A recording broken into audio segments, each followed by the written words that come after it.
দুনিয়াতে নজর করে দেখলাম স্বার্থ ছাড়া কোনো মানুষ দুনিয়াতে নাই। আছে? অভাব ছাড়া কোনো মানুষ নাই, বরং টাকা যার যত বেশি তার অভাব তত বড়। যারা যত বড় লোক তারা অভাব তত বড়। অভাব গরিবের 100 টাকায় সমাধান হয়, বড় লোকের 1,00,000 টাকায় অভাব সমাধান হয় না। এই স্বার্থ ছাড়া অভাব ছাড়া একজন পাইবা, তিনি আর কেউ নয়, আমার আল্লাহ। ইয়া আইয়ুহান নাস আনতুমুল ফুকারাউ ইলাল্লাহ ওয়াল্লাহু হুয়াল গনিয়্যুল হামিদ।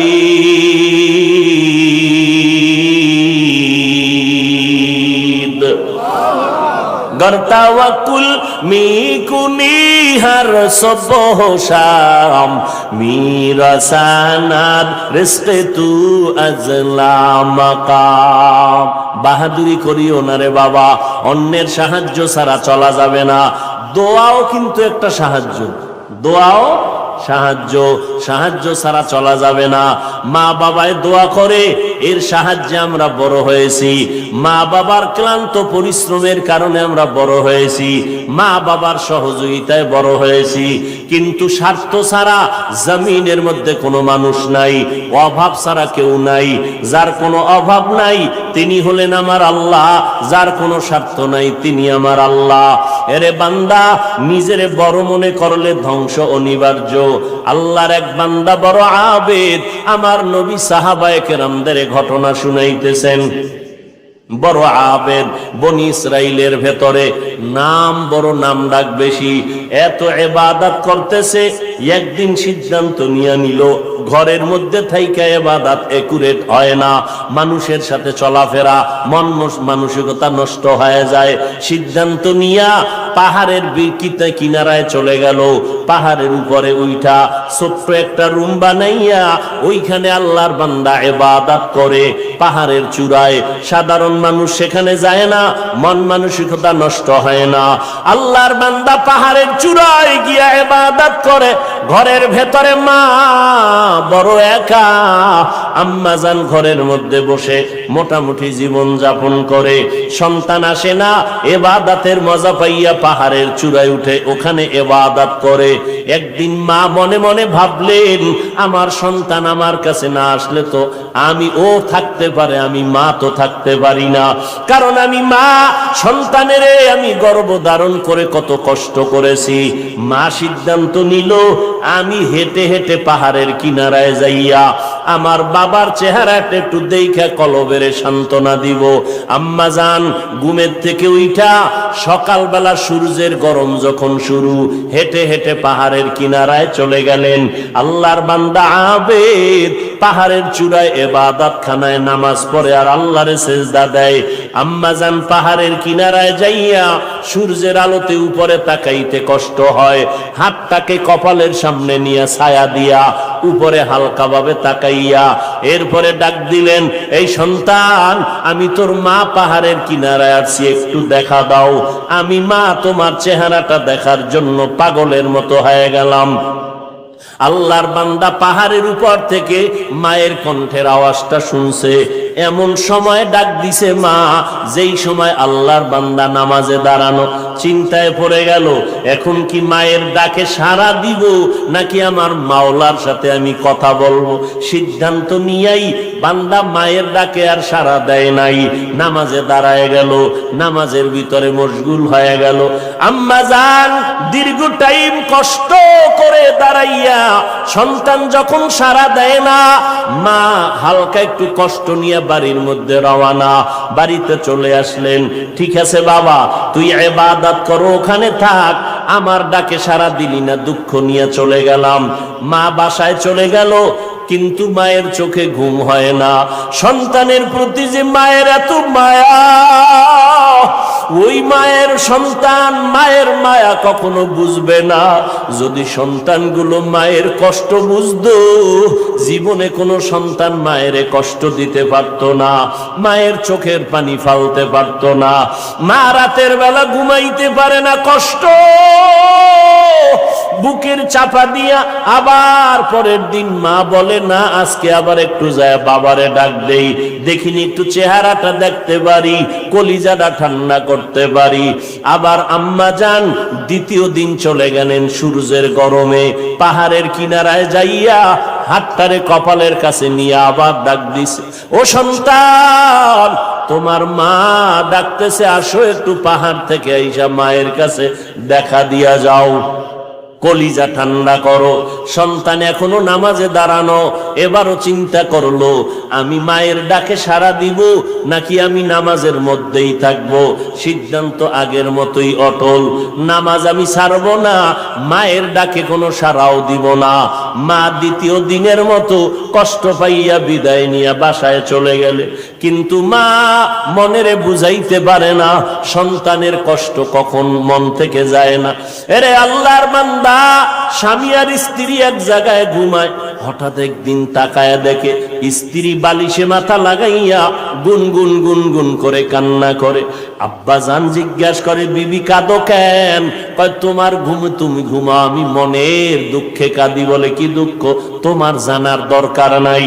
মা চায় বাবায় জানো, না জানে তো বাবাও দুঃখ পাবে। স্বামী বেচারা কয় না, বলো তুমি কেন কাঁদো? আমার মনে বড় কষ্ট লাগতেছে। কেন কাঁদো বলো? মা চোখের পানি ছেড়ে কয়, স্বামী আমার সন্তানের জন্য আমি জীবনটা বিলায় দিলাম, আজকে 7টা দিন হয়ে গেছে সন্তান আমারে মা বলিয়া ডাক দেয় না, আমি পাগলের মতো হয়ে গেছি। বলে কেন ডাকে না? বলে সন্তান একটা অন্যায় করতেছিল, আমি একটু ধমক দিছি, সন্তান রাগ করে আর আমার সাথে কথা বলে না। ঘরে আইসা প্লেটটা নিয়ে খানা খাইয়া পেছনের দরজা দিয়ে চলে যায়, আমার দিকে তাকায় না। এবার বাবায় বলে, বিবি তুমি আরামে ঘুমাও, সন্তানের চিন্তায় ঘুম নষ্ট করিও না, আজকে না কালকে সন্তান বুঝতে পারলে তোমার কাছে আইসা মাপ চাবে। মা ডাক দিয়ে কয়, স্বামী আমার তুমি আমারে যত বুঝাও, আমি যতবার খানার প্লেট নেই আমি খানা মুখে দিতে পারি না, তোমারে বুঝাইতে পারি না আমার খানার থেকে ঘুমের থেকে সন্তানের মা ডাকে এত মজা। সন্তান যখন আম্মু বলিয়া ডাক দেয় কলিজা ঠান্ডা হয়ে যায়।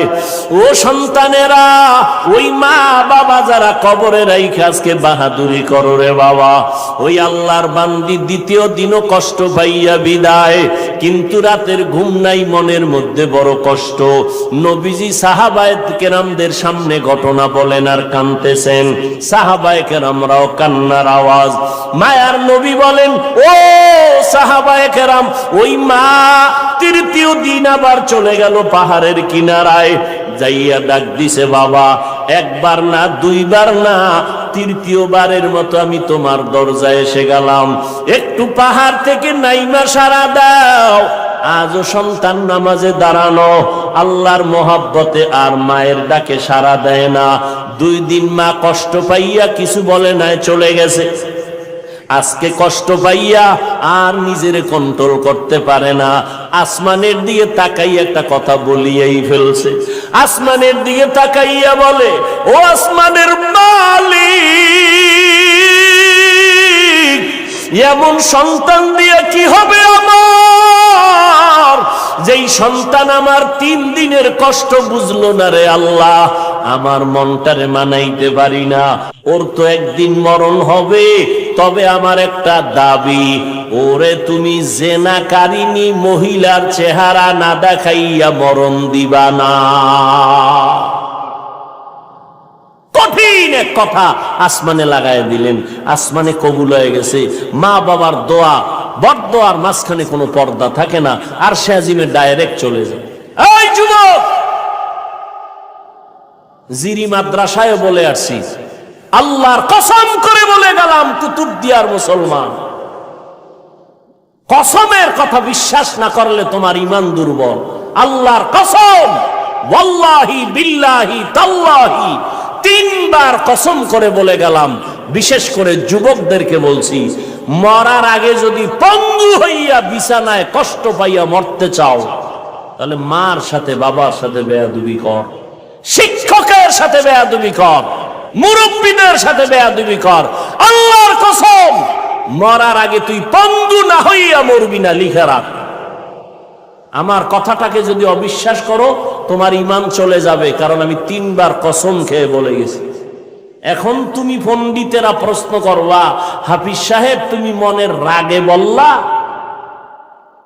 না, তুমি দলিল নাও।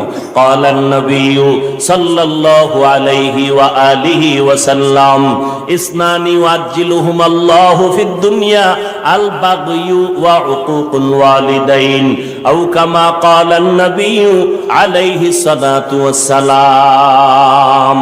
আল্লাহর নবী বলেন, 2টা অন্যায় দুনিয়াতে এমন আছে যেই 2টা অপরাধ করলে মরার আগে জমিনে শাস্তি হবে। মদিনার নবী বলেন, 2টা অপরাধ আছে যদি দুনিয়াতে করো মরার আগে শাস্তি হবে, মরার পরে নয়।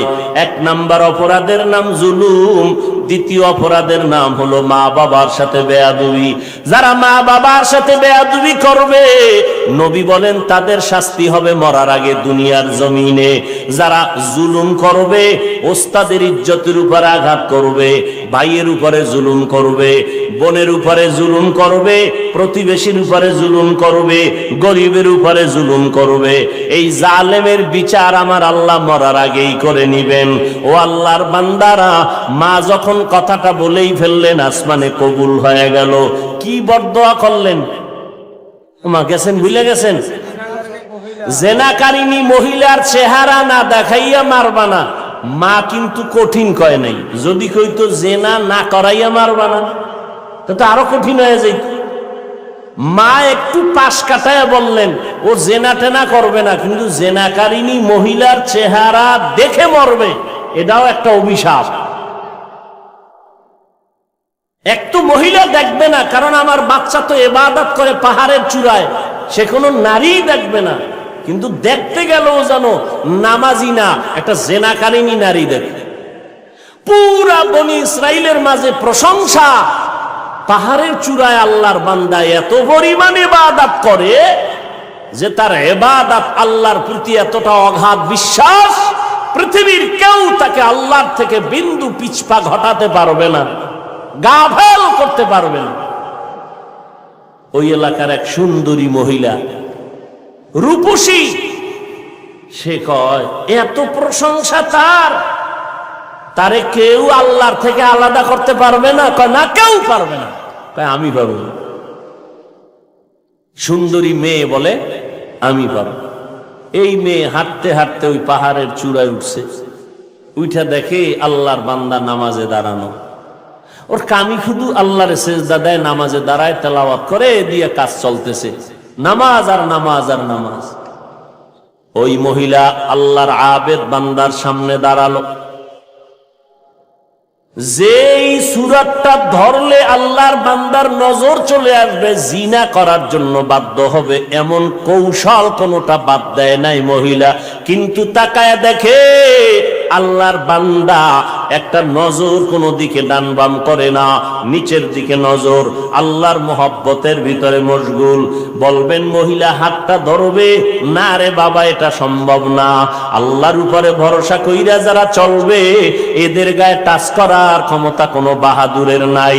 যদি হাত বাড়ায় তোর হাতটা সাথে সাথে বাঁকা হয়ে যাবে। ইব্রাহিম নবী বিশ্ব সুন্দরী সারাকে নিয়ে যাইতেছিল মিশরের উপর দিয়া, জালেম বাদশা খবর পাইয়া সুন্দরীর টাইনা নিয়ে আসছে। ইব্রাহিম নবী গাছতলায় বয়ে খায়, আল্লাহ আমি না নবী, আমার স্ত্রীর উপরে যদি আঘাত করে চরিত্রের, আমার নবুয়তের হালাত কি হবে? আল্লাহ কয় হেফাজত আমি করব, তোমার ভয় লাগে? তোমার অন্তর্চক্ষু খুলে দিলাম, ওই বাদশা জালেম তোমার স্ত্রীর সাথে যা করবে তুমি গাছতলা বয়ে সব দেখবা। জালেম মিয়া আসল রুমের মধ্যে ঢুকাইয়া যখন হাত বাড়াইছে, হাতটা বাঁকা হয়ে গেছে, অবশ হয়ে গেছে। একবার, দুইবার, তিনবার। পরে বেডি ইব্রাহিম নবীর স্ত্রীর কাছে মাপ চাইছে। মাপ চাইয়ে কয়, তোমার মধ্যে এমন কি পাওয়ার, আমি হাতটা আগায় গেলেই বাঁকা হয়ে যায়? এই মহিলা, তোমার মধ্যে পাওয়ার কি? আমার মধ্যে কোনো পাওয়ার নাই, একটা পাওয়ার, আমি আল্লাহর একজন নবীর স্ত্রী। তাই নাকি? বলে হ্যাঁ। কই সে নবী? বলে গাছতলায়। ডাকো, সম্মানের সাথে ডাকো, মাফ করে দাও আমাকে, অন্যায়ের থেকে মাপ চাইলাম। এইবার বাদশা দাইকা নবীরে মেহমানদারি করাইয়া ওই বাদশার এক খাদেমা হাজেরা এরে দিয়া দিল ইব্রাহিম নবীর খেদমতে। সন্তান টন্তান নাই, শুইনা দিয়ে দিছে।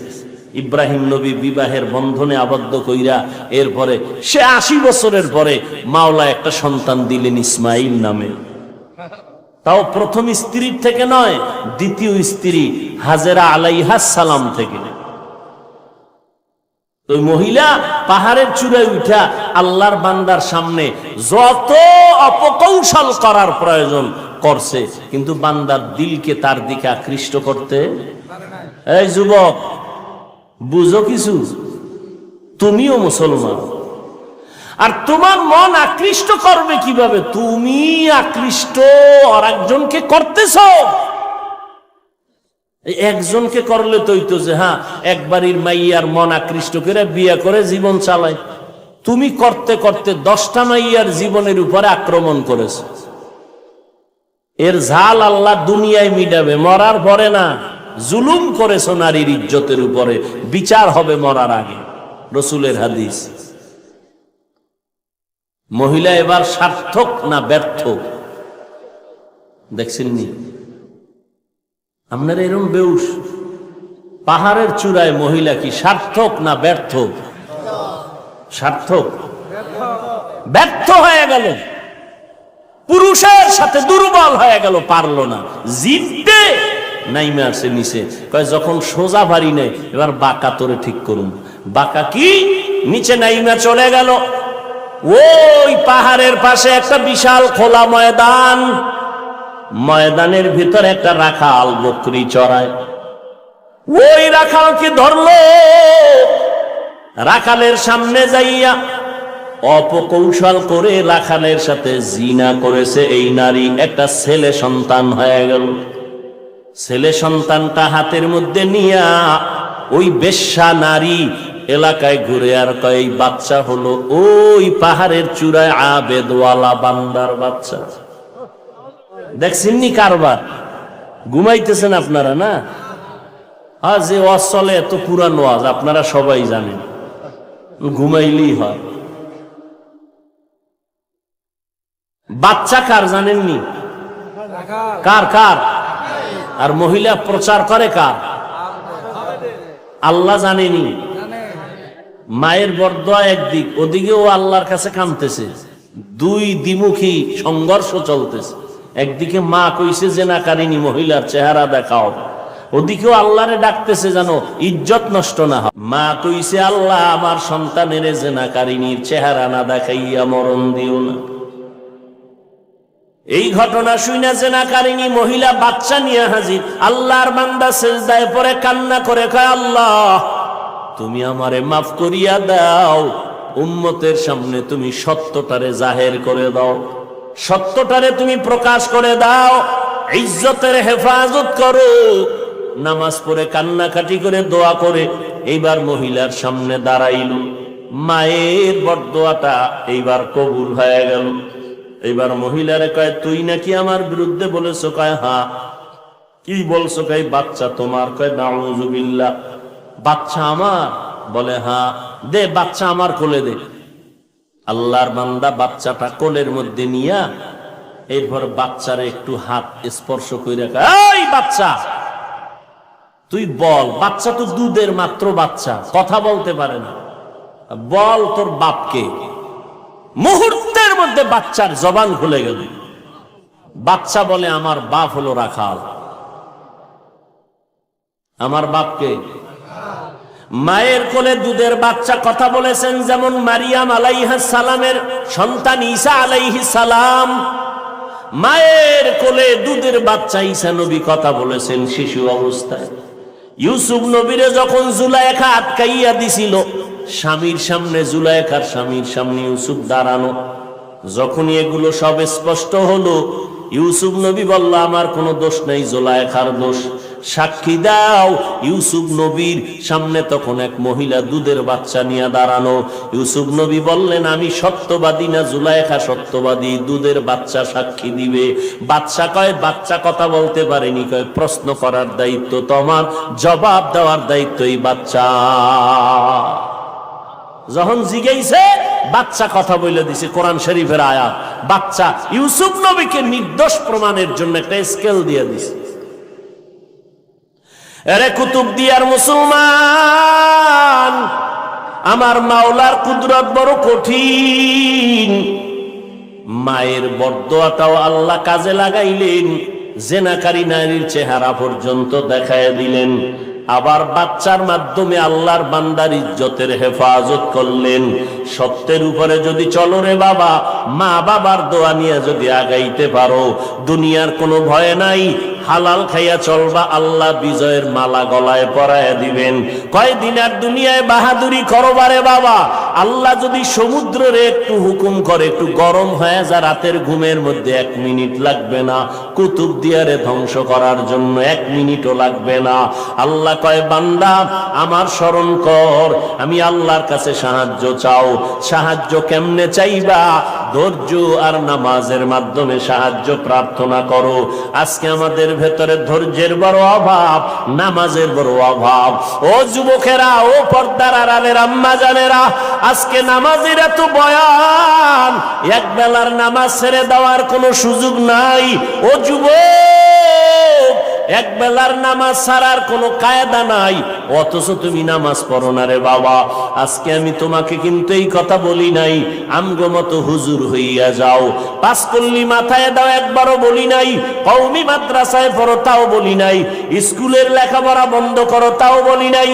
বরং বাবা তুমি চাকরি করো, ব্যবসা করো, স্কুল কলেজে পড়ো, কোনো বাধা নাই। ওখানে থাইকা আল্লাহর হুকুম নবীর তরিকা মতো নামাজ পড়ো, মা বাবার দোয়া নিয়ে সামনে আগাও, ওলামায়ে কেরামের পরামর্শ নিয়ে চলো, নবীর সুন্নতের মালা গলায় লাগাও। খবরদার, কপাল পোড়া যদি হইয়াই থাকো, তাহলে কিন্তু তোমার কপাল দুনিয়াতেও শেষ, আখিরাতেও শেষ।